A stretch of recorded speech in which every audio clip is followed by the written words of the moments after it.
Le voyage du héros est un concept établi philosophiquement par Joseph Campbell dans son livre « Le héros aux mille et un visages », popularisé ensuite par Christopher Vogler, écrivain et expert américain, avec son guide du scénariste, qui a influencé de multiples auteurs à Hollywood et ailleurs. Expert en mythologie, Joseph Campbell, parfois décrié par ses pairs, recherchait dans les histoires de notre Antiquité une base commune qui aurait traversé les siècles et territoires pour former ce qu'il baptise le monomythe, l'origine de toutes les histoires.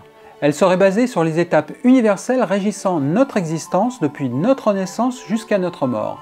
C'est ce rapport intime, viscéral avec notre nature humaine qui fait le succès et la persistance des mythes et nous permet de tirer des leçons de ces histoires.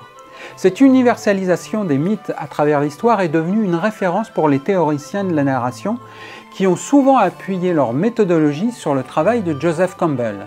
Bien que ces experts ajoutent ou retranchent quelques étapes, le voyage du héros est une progression le plus souvent dénombrée en 12 points. Le monomythe est un canevas d'histoire qui a fait ses preuves et peut être utilisé pour votre manuscrit.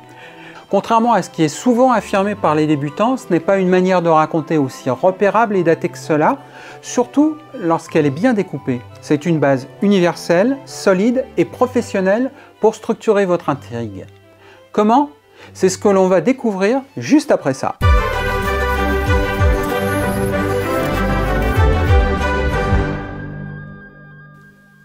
Avant de lister ces étapes, il faut garder à l'esprit que le monomythe permet au lecteur de s'identifier avec le héros parce qu'il retrouve des épreuves qu'il a lui-même rencontrées dans la vie. Enfance, apprentissage, rite de passage, projet, désir, obstacles, les objectifs du héros sont les vôtres et il vous démontre comment vous pouvez les atteindre en suivant ses pas. Cette identification du lecteur avec le héros est efficace et garantit le succès de nombreux genres littéraires comme récemment les romans feel-good ou de développement personnel. Le héros doit évoluer spirituellement et matériellement au fur et à mesure de son voyage pour atteindre ses objectifs. Si votre lecteur s'identifie suffisamment à lui, il progresse lui aussi à l'issue de la lecture vers un nouvel état d'esprit. Je vais aussi vous rappeler que l'enjeu principal d'une histoire est toujours basé sur une divergence d'opinion, un affrontement entre deux volontés contraires, un combat philosophique et moral du bien contre le mal, de l'évolution contre la stagnation, etc. Par exemple, si vous écrivez de la romance, c'est l'affrontement entre deux conceptions opposées de l'amour. Le héros est appelé protagoniste et celui qui s'oppose à sa volonté est l'antagoniste. Vous pouvez toujours tenter d'écrire une histoire où tout le monde est d'accord avec tout le monde, mais elle aurait toutes les chances d'être soporifique. L'essence de la narration, c'est le conflit sous toutes ses formes. Pas de conflit, pas d'histoire. Maintenant que les bases sont posées, c'est parti pour vous détailler les 12 étapes du voyage du héros. Première étape, le berceau du héros.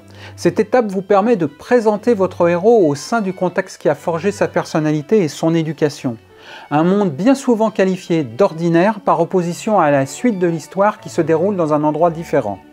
On peut y découvrir la famille du héros, ses amis, les règles qui régissent son contexte, la nature de l'environnement qu'il a vu grandir, un monde bien souvent paisible et qui rappelle l'insouciance de l'enfance. Étape 2. L'appel à l'aventure ou l'incident déclencheur. Un problème remet en cause le monde ordinaire du héros. Depuis une simple contrariété jusqu'à la destruction de son foyer, le nombre d'options est large.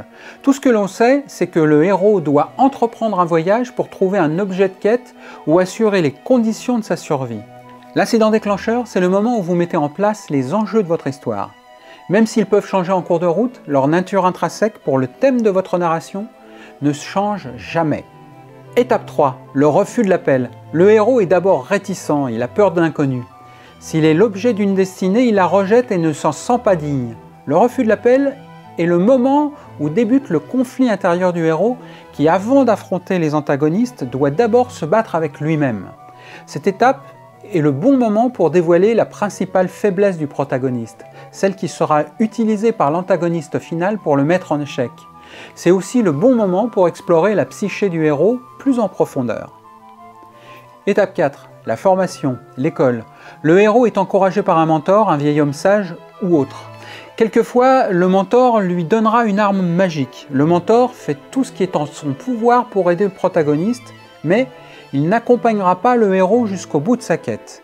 Il doit affronter seul les épreuves finales. Le mentor est le personnage qui découvre chez le héros la nature de sa plus grande faiblesse afin de la souligner pour les lecteurs. Ce diagnostic est souvent accompagné d'une solution dont le héros devra se souvenir le moment venu.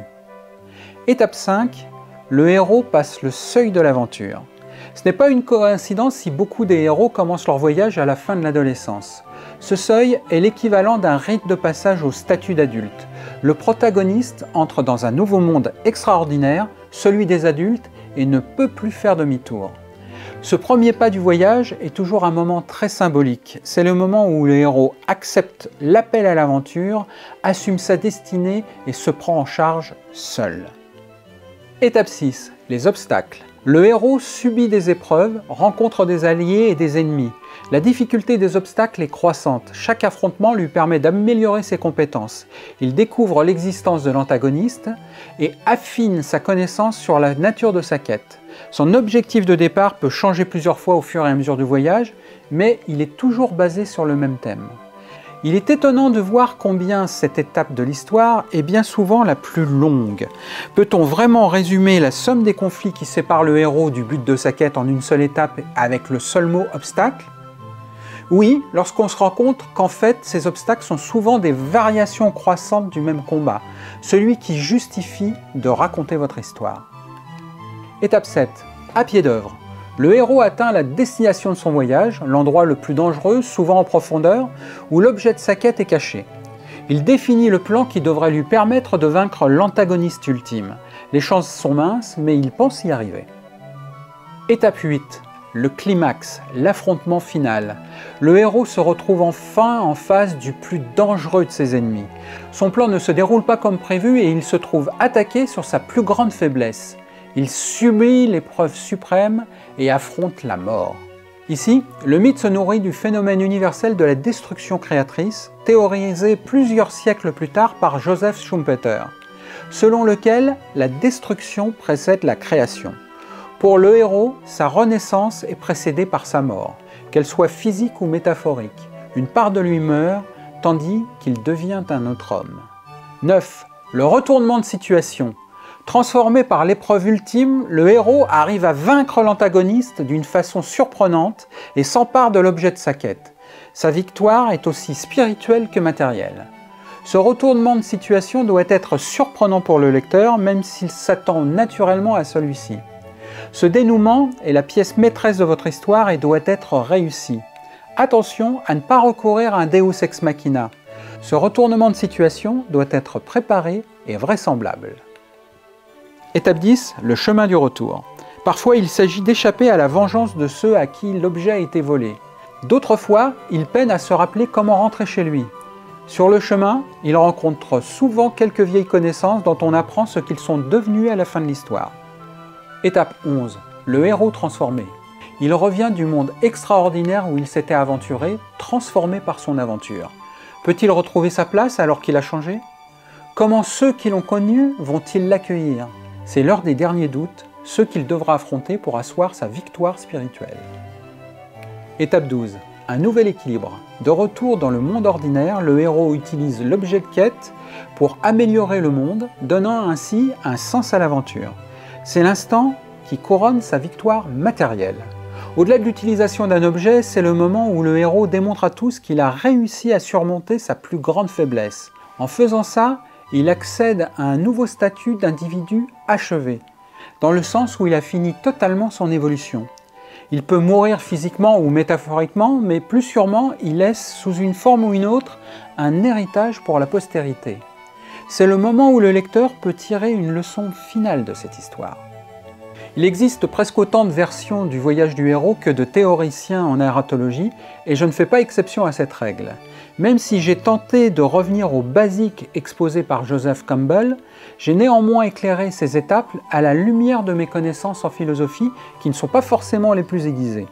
Chacun aborde le voyage du héros à sa façon. Certains y piochent une méthode de narratologie en 6 étapes, quand d'autres y trouvent un programme de développement personnel, un outil marketing ou même parfois des conseils d'investissement.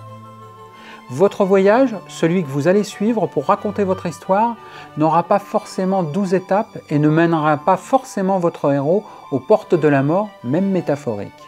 Comme tous les conseils que je pourrais vous apporter ici, vous devez trouver votre propre manière d'appréhender les choses. Je me suis concentré sur la structure classique du voyage, telle qu'on la retrouve dans les mythes, les romans d'aventure, la fantasy, la SF ou les ouvrages young adult. Mais cette structure peut être également utilisée pour les polars, les drames, les biographies ou même la romance. Il suffit tout d'abord de modifier la nature de l'incident déclencheur. Pour un polar, c'est bien souvent la découverte d'un cadavre. Pour un drame, c'est le moment où le héros découvre sa plus grande faiblesse. Pour une biographie, c'est un événement familial qui pousse le héros vers sa vocation. Pour une romance, c'est la rencontre de l'individu qui devient l'objet du désir. J'aurai l'occasion de reparler des diverses versions du voyage du héros lors d'une prochaine émission.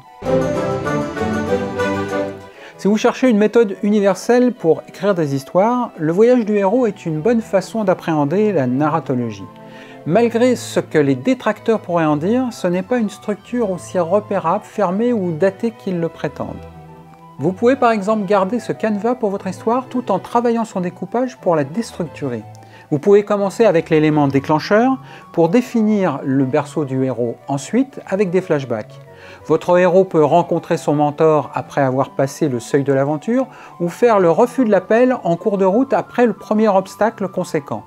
L'ordre des éléments de la narration peut être modifié, le tout c'est qu'au final vous respectiez la majorité des étapes permettant à votre héros d'évoluer aussi bien spirituellement que matériellement. Pour vous convaincre de l'utilité du voyage du héros, je vous conseille de décortiquer les histoires que vous préférez. Vous allez rapidement vous rendre compte qu'un bon nombre d'entre elles sont basées sur cette structure. Vous allez certainement même découvrir pourquoi elles vous touchent personnellement. À quel moment vous retrouvez des expériences que vous avez vous-même vécues. J'espère que le visionnage de cet épisode sera l'élément déclencheur qui va vous pousser à écrire votre prochaine histoire. Et si vous avez besoin des conseils d'un mentor, n'hésitez pas à repasser par ici.